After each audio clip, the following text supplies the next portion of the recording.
The storm raged across the surface of Kethvar as it had for thousands of years. Acid rain fell in sheets, eating through metal and stone alike. Lightning split the purple sky, illuminating the massive spires of the capital city. On any other world, such weather would mean death. Here it was just another Tuesday. War Prime Zekathara stood on the highest balcony of the command spire, letting the acid rain wash over his armored skin. The liquid that would burn through a human in seconds felt like a gentle massage to him. His people had evolved on this death world, and it had made them into something that other species could barely comprehend. The Kethmori were 8 feet tall, covered in natural armor plating that could stop most weapons. Their claws could slice through steel, and their minds could reach out and touch the thoughts of other beings across vast distances. They were perfect hunters, perfect warriors, perfect killers, and they ruled the galaxy because of it. War Prime, came a voice behind him. Zekathara turned to see Scout Hunter Crixel approaching. The smaller Kethmori moved with the fluid grace of a predator, even here in the heart of their empire. The council awaits your presence. Zekathara nodded and followed Crixel into the spire. The walls were decorated with trophies from 1,000 conquered worlds, skulls from dozens of species, weapons that had failed to stop Kethmori advances, and holographic displays showing the current extent of their empire. 40% of the known galaxy belonged to them now. Soon it would be more. The council chamber was a massive room carved from a single piece of black stone. Around the circular table sat the most powerful Kethmori in the empire. Military commanders, planetary governors, and at the head of the table, Dominion Speaker Velnash. Velnash was old, even by Kethmori standards. His armor plating had turned silver with age, and scars covered his arms from battles fought in his youth. But his mind was still sharp, and his telepathic abilities were among the strongest of their species. War Prime, Velnash said as Zekathara took his seat. Scout Hunter Crixel has news from the Outer Rim. Crixel stood and activated a holographic display in the center of the table.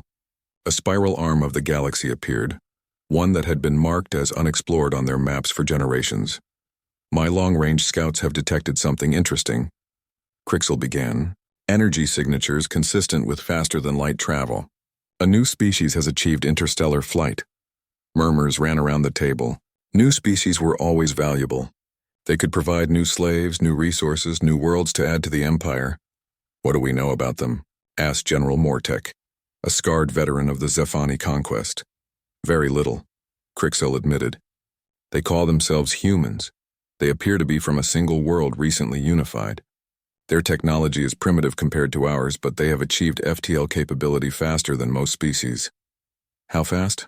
Velnash asked, his mental voice carrying undertones of curiosity. Their entire technological development has taken less than 10,000 years. Most species take at least 50,000 to reach this point. More murmurs. That was unusually quick but not unheard of. Some species developed faster than others, usually because they were naturally aggressive or faced external pressures. Numbers? Zekathara asked. Approximately 8 billion on their homeworld. Small colonies in their local system. Perhaps a few exploration ships in nearby systems. Zekathara leaned back in his chair. 8 billion was a decent population for slaves, but nothing spectacular. The hegemony worlds had populations in the hundreds of billions. Resistance capabilities? Asked Admiral Kethran. Unknown, but likely minimal. They have only recently achieved FTL. Their weapons technology appears to be chemical-based projectiles and primitive energy weapons. No evidence of telepathic abilities or advanced defensive systems. Standard conquest protocol, then, Velnash declared. Admiral Kethran, prepare a subjugation fleet. The usual size should be sufficient. Admiral Kethran nodded. A standard subjugation fleet consisted of 12 dreadnoughts, 40 cruisers, and support vessels. It was a force that had broken the will of every species they had ever encountered. The sight of Kethmori ships appearing in their skies was usually enough to make entire civilizations surrender without a fight. When shall we begin? Kethran asked. Within the month, Velnash decided. This species is young and small. Better to take them now before they spread too far, or develop more advanced weapons. The council members began to discuss the details of the conquest. How many slaves would be taken? Which worlds would be suitable for Kethmori colonization? What resources might be available? It was a conversation they had had hundreds of times before. But Scout Hunter Crixel remained silent, studying the data from his scouts.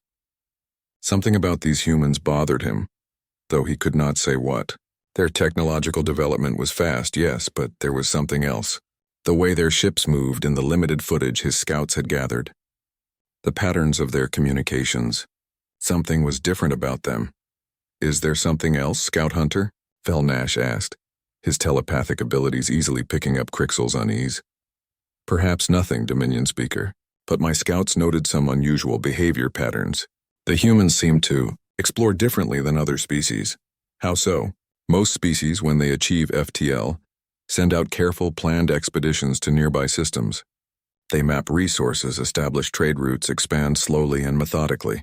Yes, that is the logical approach. What do these humans do? They seem to explore randomly, ships going in all directions with no apparent plan. Some of their expeditions have no obvious purpose at all. They sent a ship to study a dead star system with no planets. Another expedition went to catalog space creatures in an asteroid belt. General Mortek laughed, a sound like grinding stone. Sounds like they are simply stupid. Perhaps, Crixel said. But they also responded to first contact with one of my scout ships in an unexpected way. The room fell silent. First contact was always a delicate moment, and scout ships were specifically designed to observe without being detected. Explain, Zekthara commanded. My scout was discovered while observing one of their colony ships. Instead of fleeing or attacking, the humans tried to communicate. They broadcast mathematical sequences, musical patterns, even images of their world and people. They revealed information about themselves to an unknown contact? Admiral Kethran asked in disbelief. Yes. And when my scout did not respond and began to withdraw, they followed. Not aggressively, but persistently. They seemed genuinely curious about us. The room was quiet for a moment.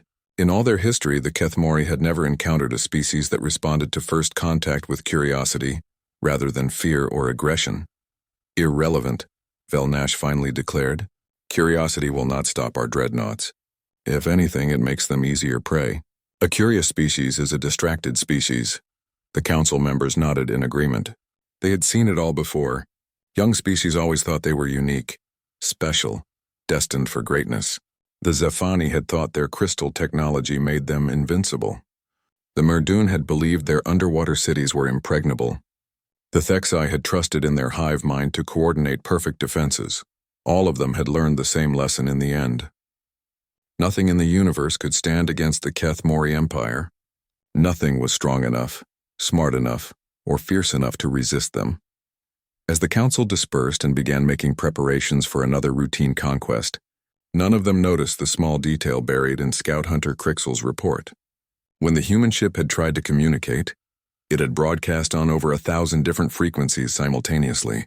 Most species used one or two communication methods. These humans seemed to be talking to everyone, all at once, as if they expected the entire universe to be listening. Within days, the subjugation fleet would begin its journey to the human homeworld. It would be, they all agreed, a simple and quick addition to their empire. They had no idea that they were about to encounter something that would change everything they thought they knew about strength, fear, and what it meant to be the hunters in the dark. The Kethmori subjugation fleet dropped out of faster-than-light travel at the edge of the human solar system, like a storm of living nightmares. 12 massive dreadnoughts led the formation, each one 3 kilometers long and bristling with weapons that could crack planets. Behind them came the cruisers, sleek and deadly, designed to hunt down any ships that tried to flee. Admiral Kethran stood on the bridge of his flagship, the World Breaker, and watched the human homeworld grow larger on his screens. It was a blue and green planet, soft and inviting. No acid storms, no crushing gravity, no deadly radiation. A paradise world that had bred a soft species. Begin the fear broadcast, he ordered. Throughout the fleet, massive transmitters came online. They sent out waves of telepathic energy designed to trigger the deepest, most primal fears in any thinking creature. It was a weapon that had never failed. Entire species had surrendered the moment they felt the touch of Kethmori minds against their own. The effect on humans was immediate, but not what the Kethmori expected. Admiral, reported Communications Officer Velsith, confusion clear in her mental voice. The humans they're responding to our contact. Surrendering already? Kethran asked with satisfaction. Good. Record their submission for the archive. No, sir. They're not surrendering. They're talking to us. On the main screen, text appeared in dozens of languages, mathematical formulas, scientific data, even what appeared to be poetry and music. The humans were trying to communicate. Ignore it, Catherine commanded. Begin standard intimidation approach. Show them our weapons. The fleet moved deeper into the system, weapons powering up, targeting systems locking onto human installations. On every world the Kethmori had conquered, this was the moment when resistance collapsed. The moment when the prey species realized they were facing predators beyond their imagination. Instead, alarms began sounding across the Kethmori fleet. "Admiral," called Tactical Officer Mortian. "Human ships approaching. Multiple vectors. How many?" 347 vessels. Catherine almost laughed. The humans were actually going to fight, with less than 400 ships against a force that had conquered half the galaxy. What classes? "Mixed types, sir. Some appear to be military vessels, but many are converted civilian ships. Cargo haulers, science vessels, even what appear to be passenger transports." "They're sending civilians to fight us?" Catherine asked in disbelief. "It appears so, sir." The human fleet approached in a formation that made no sense to Kethmori military doctrine. Instead of concentrating their strongest ships in a spearhead formation, they spread out in a wide arc. Small ships mixed with large ones. Fast interceptors flew alongside slow cargo vessels. "Open communications," Catherine ordered. "Let's hear what these primitives have to say before we destroy them." The main screen filled with the image of a human female. She wore a uniform of dark blue with insignia that the Kethmori computers couldn't identify. Her hair was gray, her face lined with age, but her eyes were steady and unafraid. "I am Admiral Sarah Chen of the United Earth Defense Force," she said. "You have entered our space with weapons powered and targeting our worlds. State your intentions." Catherine stepped forward, letting his full 8-foot height dominate the screen. He allowed his natural armor to gleam in the bridge lights and extended his claws slightly. It was a display that had made entire planetary councils flee in terror. The human admiral looked at him with what appeared to be scientific curiosity. "I am Admiral Kethron of the Kethmori Empire," he said, his voice a low growl that carried undertones of telepathic menace. "Your species will surrender immediately and submit to imperial rule. Resistance will result in total annihilation." Admiral Chen nodded thoughtfully. "I see. Well, Admiral Kethron, I'm afraid I must decline your offer.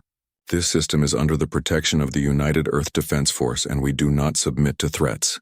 "You do not understand," Kethron said, increasing the telepathic pressure. "We have conquered 400 species across 10,000 years.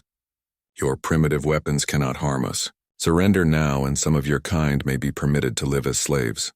"Admiral," Chen replied, "you seem like a reasonable being, so I'll be direct with you. We've analyzed your ships during your approach. Your technology is impressive but not insurmountable. More importantly, we've detected your telepathic broadcasts." Catherine felt a flicker of surprise. Most species couldn't even detect telepathic energy, let alone analyze it. "Your fear weapons don't work on humans the way you expect," Chen continued. "We've been studying your transmissions since you entered our space. Fascinating technology, really. But here's the thing about humans, Admiral. We've been afraid of things our entire evolutionary history. Big predators, natural disasters, the dark death itself. Fear is nothing new to us." "You will learn true fear," Catherine snarled, "perhaps. But fear has never stopped humans from fighting when we needed to. In fact, it usually makes us more dangerous." Catherine cut the communication. "Enough talk. It was time to show these primitives what real power looked like. All ships open fire. Destroy half their fleet. Leave the rest alive to witness their helplessness." The Kethmori dreadnoughts unleashed a barrage that lit up space. Energy beams that could melt asteroids lanced out toward the human fleet. Missiles that carried enough explosive power to level cities streaked through the void. The human response was unlike anything in Kethmori military records. Instead of trying to defend against the overwhelming firepower, the human ships scattered in all directions. Small, fast vessels darted between the energy beams while larger ships used themselves as shields to protect smaller ones. Ships that were hit and crippled didn't retreat. Instead, their crews guided them on collision courses with Kethmori vessels. "Sir," Tactical Officer Mortian called out, "the humans are ramming our ships." "Impossible.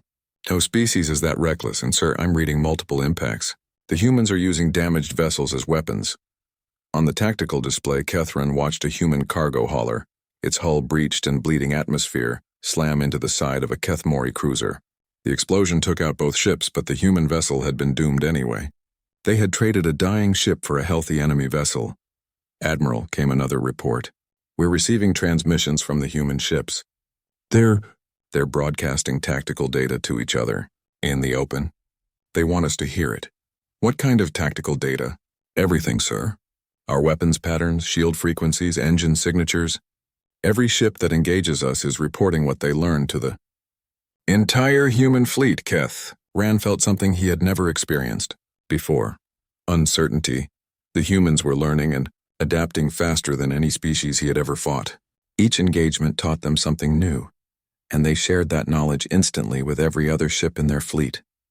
The battle continued for 3 hours. When it ended, the human fleet was destroyed.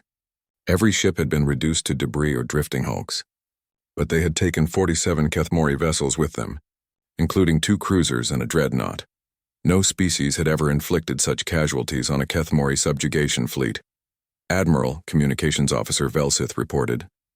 "We're receiving a final transmission from the human homeworld. Put it through." Admiral Chen appeared on the screen again. This time she was clearly on a planet's surface, standing in what looked like an empty city. "Admiral Kethran," she said, "by now you've probably discovered that Earth has been evacuated. Our entire population was moved to secure locations the moment we detected your approach." "It will not matter," Kethran replied. "We will hunt you down wherever you hide." "Perhaps you will," Chen agreed. "But you should know something about humans, Admiral. We don't just prepare for wars. We prepare for everything. Every disaster, every possible threat, every scenario we can imagine. Your preparations will not save you." Chen smiled, and there was something in that expression that made Kethran's skin crawl. "Our children are already among the stars, Admiral. Scattered across 100 worlds you don't know exist, and they've been warned about you. We will find them all. Maybe. But here's what you need to understand about humanity. You've just declared war on a species that has been fighting wars for thousands of years. Wars against nature, against predators, against disease, against each other. We know how to fight, Admiral. We know how to suffer. We know how to endure." The transmission flickered and Chen's image began to fade. "More importantly," her voice continued, "we know how to learn. Every battle teaches us something new about you. Every defeat makes us stronger. You think you're the hunters, Admiral? But you've never faced prey that hunts back." The transmission ended, leaving the bridge of the Worldbreaker in silence. For the first time in his long career, Admiral Kethran wondered if perhaps they had made a mistake.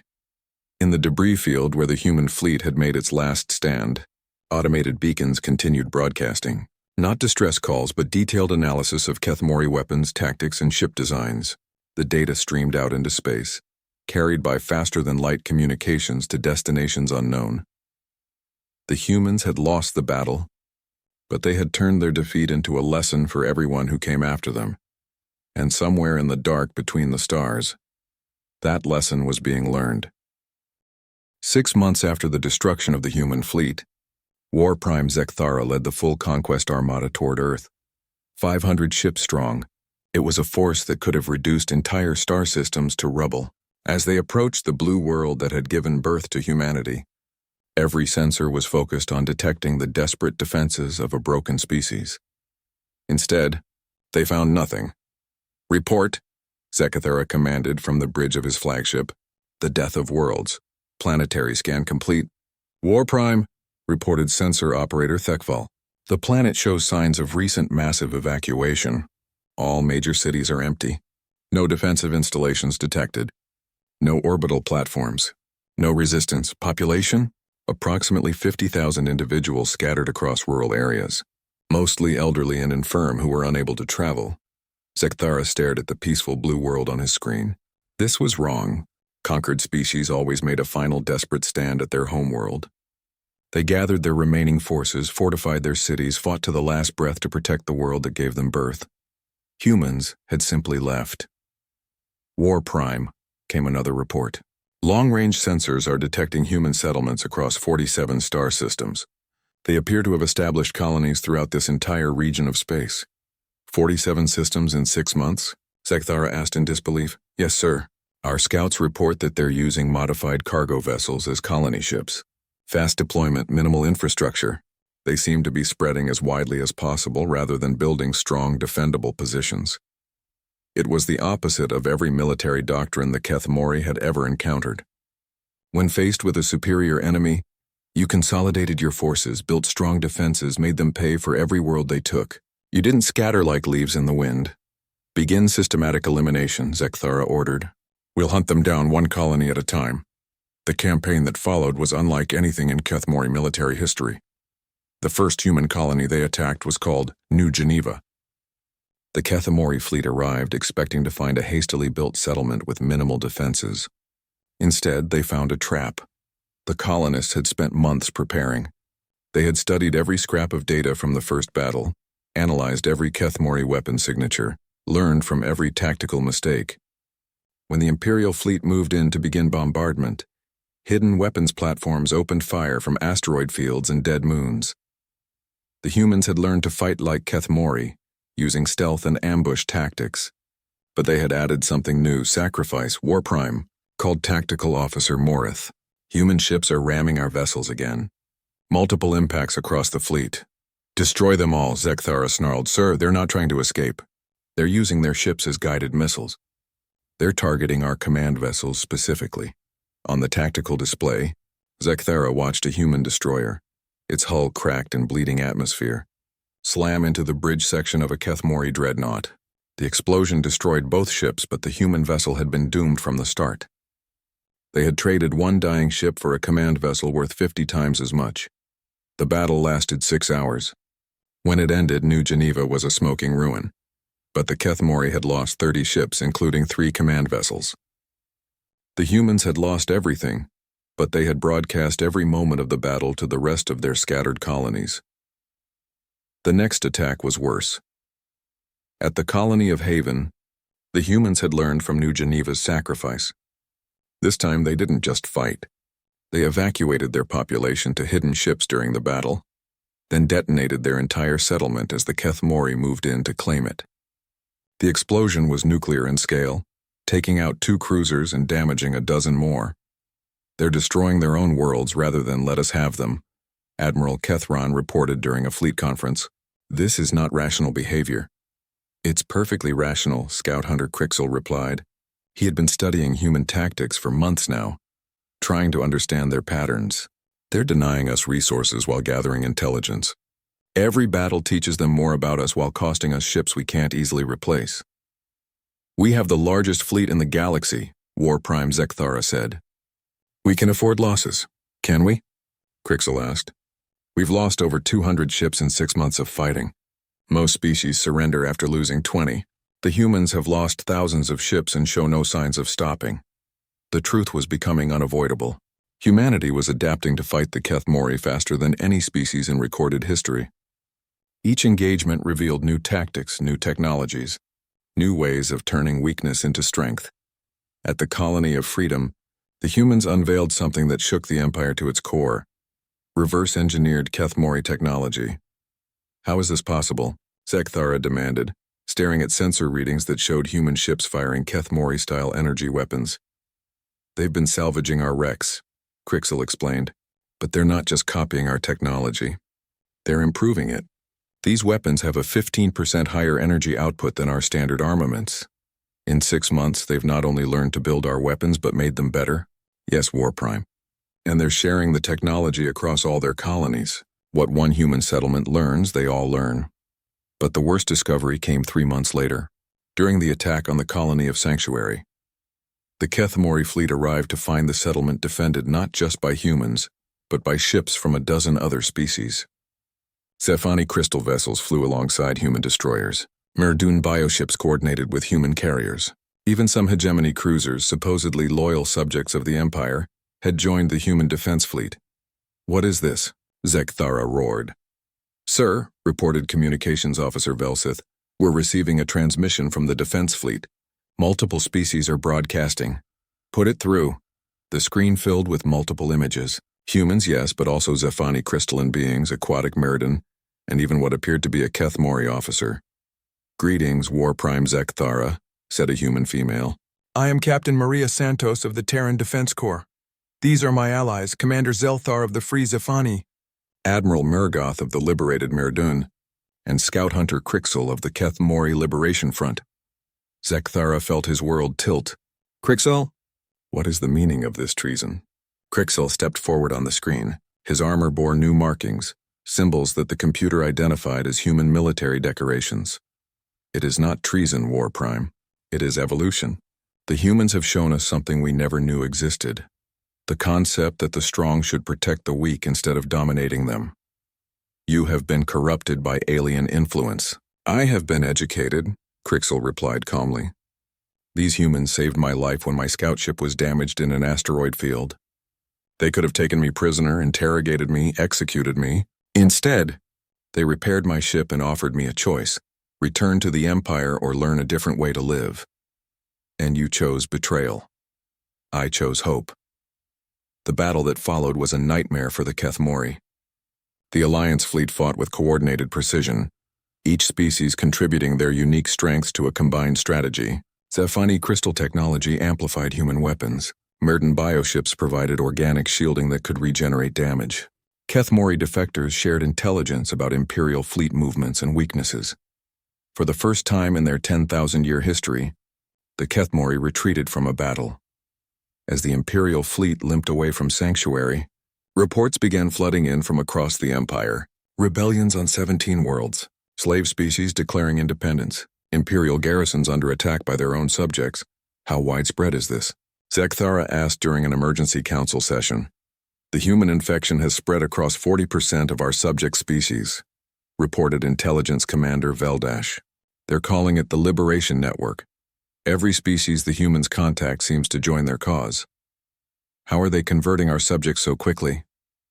They're not converting them, War Prime. They're inspiring them. The humans broadcast messages throughout our space telling subject species that freedom is possible, that the strong can choose to help the weak instead of enslaving them. Dominion Speaker Velnash, who had remained silent throughout the briefing, finally spoke. We are not fighting a military enemy. We are fighting an idea, and ideas are harder to kill than ships. What do you recommend? Zekthara asked. Total extermination, Velnash replied. If we cannot control humanity, we must eliminate them completely. And every species they have touched with their poison. That would mean destroying half our empire. Better half an empire than no empire at all. As the council debated genocide, none of them noticed the small detail in the intelligence reports. The human broadcasts weren't just reaching subject species. They were reaching Keth Mori colonies as well. And on 17 different worlds, young Keth Mori were beginning to ask questions their elders had never asked. Questions like, why do we rule through fear? And, what would happen if we tried to rule through hope instead? The infection was spreading faster than anyone realized. And for the first time in their history, some Keth Mori were beginning to wonder if their empire was strong because it inspired fear, or simply because no one had ever shown them an alternative. Deep in the records of the Imperial Archive, a disturbing pattern was emerging. Every species the Keth Mori had ever conquered had fought along. 3 years had passed since the first human ship tried to communicate with a Keth Mori scout, and the galaxy was burning. What had begun as a simple conquest had become something the Keth Mori Empire had never faced, a war of ideas. Across 40% of Imperial space, subject species were in open rebellion. Slave worlds declared independence. Tribute fleets never arrived at their destinations. Imperial garrisons found themselves surrounded by populations that had learned a new word from the humans: freedom.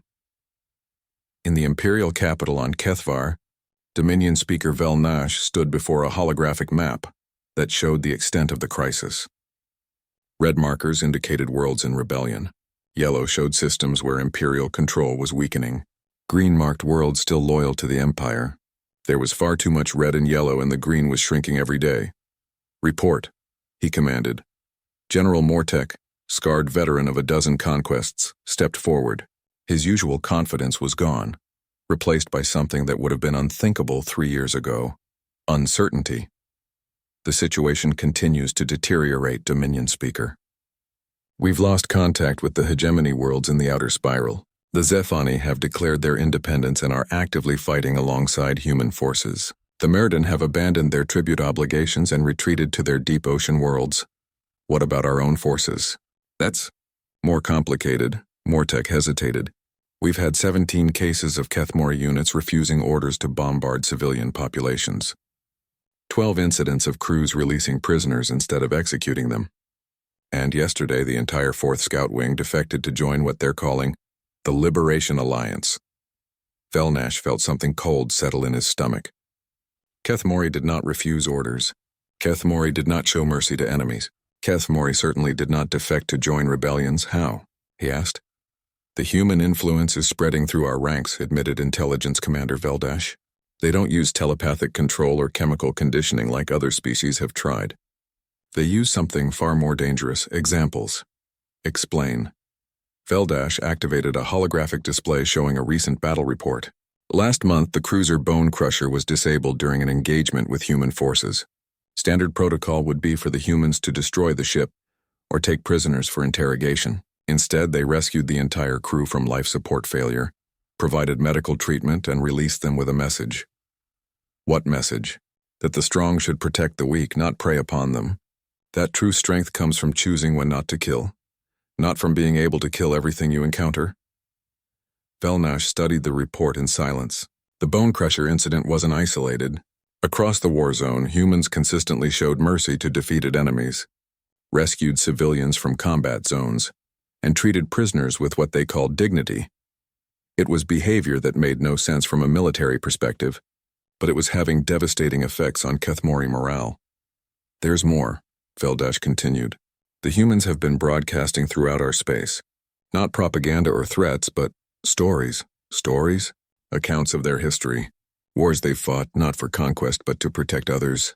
Disasters they've overcome through cooperation. Times when their strongest leaders chose to help the weak instead of dominating them. On the display, images flashed past. Humans rescuing others from natural disasters. Humans sharing food during famines. Humans building schools and hospitals on worlds that had never known such things. It was a vision of strength used for protection rather than domination. And it was spreading through the Empire like a virus, sir, Veldash added quietly. We've detected these broadcasts being received and retransmitted by 17 of our own worlds. Some Kethmori are beginning to ask why we rule through fear when we could rule through hope. The blasphemy of it struck Velnash like a physical blow. The Kethmori ruled because they were superior. They conquered because it was their nature.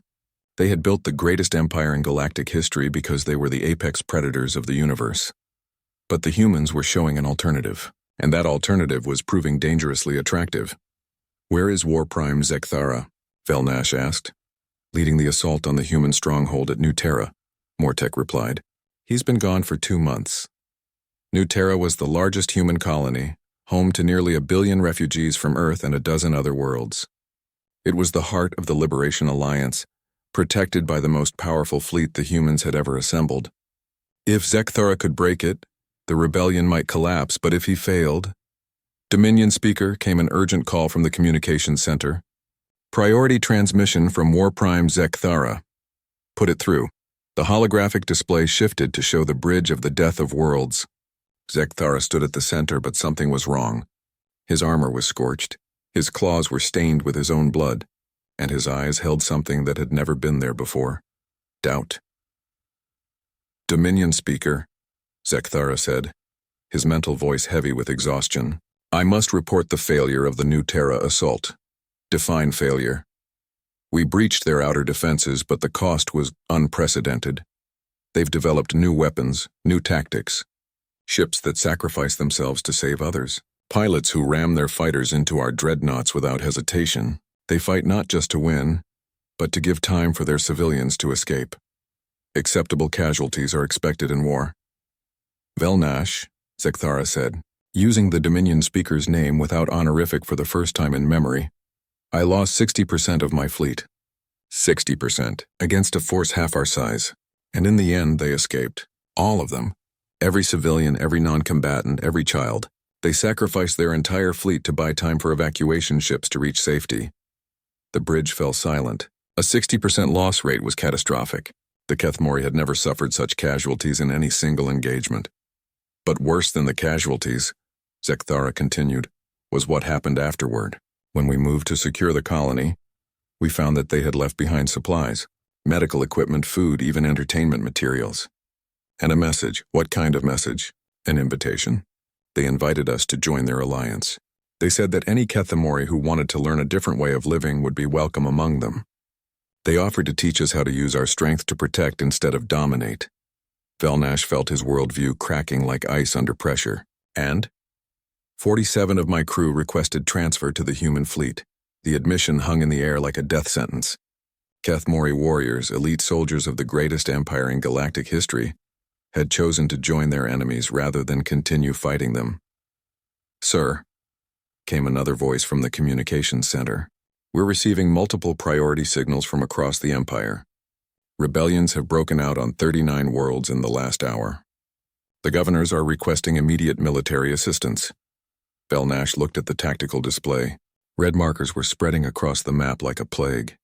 Each one represented a world where the human idea of cooperative strength had taken hold. Each one was a piece of the Empire choosing hope over fear. Sir, came yet another report. Long-range scanners are detecting a massive fleet movement in the liberated territories. Intelligence estimates put it at over 2,000 ships. Multiple species all flying human liberation symbols. Destination? Unknown, but their course suggests they're heading for the core worlds. The core worlds. The heart of the Kethamori Empire. Worlds that had been under imperial control for thousands of years. That had never known anything but Kethamori rule. If the Liberation Alliance reached the core worlds, if they brought their message of hope and cooperation to populations that had never imagined an alternative to imperial domination, the Empire would not survive. Velnash, came Zekthara's voice from the display. I need to tell you something else. Something I discovered during the New Terra assault. Report. The humans didn't just evacuate their own people. They evacuated 17,000 Kethamori civilians who had been living on the colony world. Families of defectors, refugees from our own empire who had joined them seeking a different life. That's impossible. No Kethamori would. They did. And when I interrogated the prisoners we took, they told me why. They said the humans had shown them that they could be strong without being cruel. That they could protect their children without teaching them to prey on others. Velnash stared at the tactical display, watching red markers multiply across the map. For 10,000 years, the Kethamori Empire had been built on a simple principle. The strong dominated the weak because that was the natural order of the universe. But humanity had introduced a different principle. The strong protected the weak because that was the right thing to do. And that simple difference was destroying everything the Kethamori had built. War Prime, Velnash said finally. Return to the capital. We need to consider alternatives. What kind of alternatives? Velnash looked at the spreading rebellion. At the reports of his own people choosing hope over fear, at the approaching alliance fleet that carried a message more dangerous than any weapon. Perhaps, he said slowly, it's time we learned what the humans have been trying to teach. The final battle began at the edge of the Kethvar system, where the ancient homeworld of the Empire waited like a storm-shrouded fortress among the stars. War Prime Zekthara stood on the bridge of his rebuilt flagship, watching the approaching fleet that would decide the fate of the galaxy. 2,000 ships filled the sensor screens. Human vessels flew alongside Zephani crystal ships, Mirdun biocruisers, and dozens of other species that had joined what everyone now called the Liberation Alliance. But most shocking of all were the Kethamori ships scattered throughout the fleet, bearing the symbols of their own people who had chosen a different path. Final count? Zekthara asked. 2,317 vessels, reported Tactical Officer Morshin. 67 different species and War Prime. We're detecting 349 ships of Kethamori design. Nearly 350 ships crewed by his own people, coming to attack their homeworld. A year ago, Zekthara would have called it impossible. Now he simply accepted it as the price of the choice they had made. Our forces? 800 ships, all loyal units. The core defense fleet, the Imperial Guard, and what remains of the conquest armadas. 800 against 2,300. In any normal war, those odds would mean certain defeat. But this was not a normal war, and the Kethamori were not normal warriors. They were the apex predators of the galaxy, fighting for their very existence. War Prime, came a transmission from the approaching fleet. This is Admiral Sarah Chen of the Liberation Alliance. Request permission to address you directly. Zekthara almost laughed. Even now, at the moment of final battle, The humans were asking permission instead of simply attacking. It was so perfectly human that it hurt. Granted, he replied. The screen filled with the image of the human admiral who had become the symbol of resistance across the galaxy. She looked older now, marked by 3 years of constant warfare. But her eyes still held that steady determination that had first puzzled him so long ago. "Admiral Chen," Zekthara said, "I assume you're here to demand our surrender." "Actually, War Prime, I'm here to offer you one last chance to join us instead of fighting us." The words hit him like a physical blow. Even now, even after everything the Empire had done, the humans were offering mercy. "Join you? We are the Kethmori Empire. We do not join others. We conquer them." "I know," Chen replied sadly. "And that's exactly why your empire is dying, War Prime. You've spent 10,000 years teaching the galaxy to fear you, but you never learned how to inspire anyone to follow you willingly. Fear is efficient. Fear is reliable. Fear is brittle," Chen countered. "The moment someone shows people an alternative, fear becomes useless. That's what we've done, War Prime. We've shown the galaxy that there's another way to be strong." Behind Chen, Zekthara could see other figures on the bridge. Humans, yes, but also Zephani, Merdun, and Scout Hunter Crixel, wearing the uniform of the Liberation Alliance. "Crixel," Zekthara said. "Any final words before you help destroy our people?" Crixel stepped forward, and Zekthara was shocked to see that his old comrade looked peaceful. Happy, even. "War Prime," Crixel said, "I'm not here to destroy our people. I'm here to save them, to show them that we can be something more than predators. We can be protectors. Protectors of what?" "Of everything, Zekthara. The weak, the small, the frightened. All the things we used to prey upon. The humans taught me that true strength isn't about being able to kill anything you want. It's about choosing what deserves to live. Sentiment will not win this battle." "Perhaps not," Admiral Chen interjected. "But hope will. War Prime, look at your sensors. Really look at them." Zekthara frowned and checked the tactical display. The Alliance fleet was spread across a wide front, just as human fleets always arranged themselves. Mixed ship types, seemingly random formations, no clear strategy. Then he saw it. "They're not attacking," he said in disbelief. "No," Chen confirmed. "We're not. War Prime, we didn't come here to conquer Kethvar. We came here to liberate it, including liberating you. That makes no sense. This is your chance to destroy the Empire once and for all." "We don't want to destroy the Empire, War Prime. We want to transform it. The galaxy needs the Kethmori. You're strong, you're capable, you're natural leaders. But the galaxy needs you to lead toward something better than endless conquest." On the tactical display, Zekthara watched the Alliance fleet maintain its position. They weren't advancing, weren't powering weapons, weren't preparing for attack. They were just waiting. "What do you want from us?" he asked. "We want you to choose," Chen replied. "You can fight us and we'll defend ourselves. Some of us will die, some of you will die, and in the end, nothing will be better. Or you can choose to learn what we've been trying to teach you for 3 years, which is that cooperation is stronger than domination, that protecting others is more fulfilling than preying on them, that the strongest thing you can do is choose mercy when you have the power to destroy." Zekthara looked around his bridge at his loyal crew, warriors who had followed him through a dozen campaigns, who had never known defeat, who were ready to die fighting rather than surrender to an enemy. But as he looked at them, he realized something that shook him to his core. They weren't afraid. His people, the apex predators of the galaxy, weren't afraid of dying in battle. They were afraid of living differently.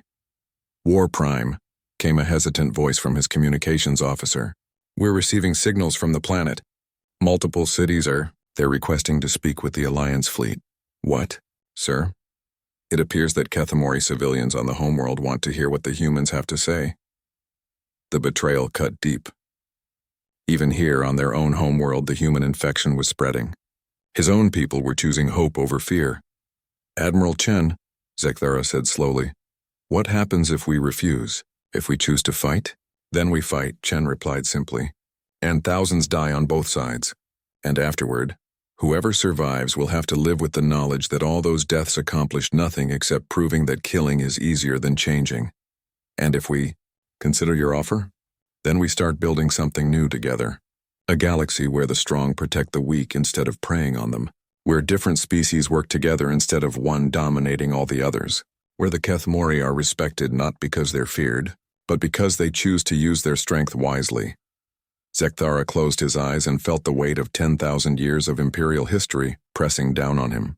His ancestors had built the greatest empire in galactic history through strength, cunning, and ruthless determination. They had created order from chaos, imposed their will on an unruly universe, proved that the strong deserved to rule. But they had also created a galaxy where billions lived in fear, where entire species existed only to serve Kethmori interests, where the only peace was the peace of submission. War Prime, came Crixel's voice from the screen. I know what you're thinking. I had the same thoughts when the humans first showed me kindness instead of killing me. You're thinking that everything we are, everything we've built depends on being the predators, doesn't it? No, Crixel said firmly. Everything we are depends on being strong enough to choose our own path. For 10,000 years, we chose the path of conquest because we thought it was the only way to be strong. But the humans showed us another path. One where we're still strong, still leaders, still important, but where we lead others toward hope instead of driving them toward fear. And you believe this cooperation is superior to domination? I know it is, Crixel replied, because I've lived both ways now, and the second way is better. Zekthara opened his eyes and looked at the tactical display one more time. 2,000 ships waiting patiently for his decision. Ships filled with beings from across the galaxy, former enemies and former slaves, all united by a simple idea, that the strong should protect the weak. It was an idea so foreign to everything he had been taught that it felt like madness. It was also an idea that had brought the greatest empire in galactic history to its knees. Admiral Chen, he said finally, if we were to consider this alliance of yours, what would be expected of us?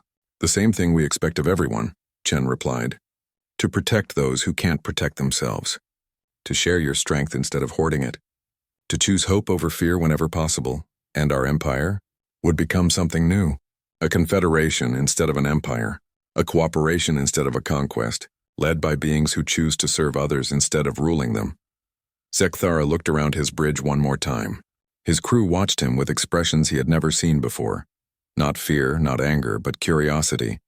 They wanted to know what this new way of living might be like. All ships, he said into his communication system, stand down weapons. Prepare for diplomatic contact. On the screen, Admiral Chen smiled. Welcome to the Liberation Alliance, War Prime. Now let's start building something better. As the fleets moved together in space above Kethvar, something unprecedented happened. For the first time in galactic history, apex predators chose to become protectors instead of hunters. And the universe held its breath to see what they might build together. Thank you for watching and comment for next part.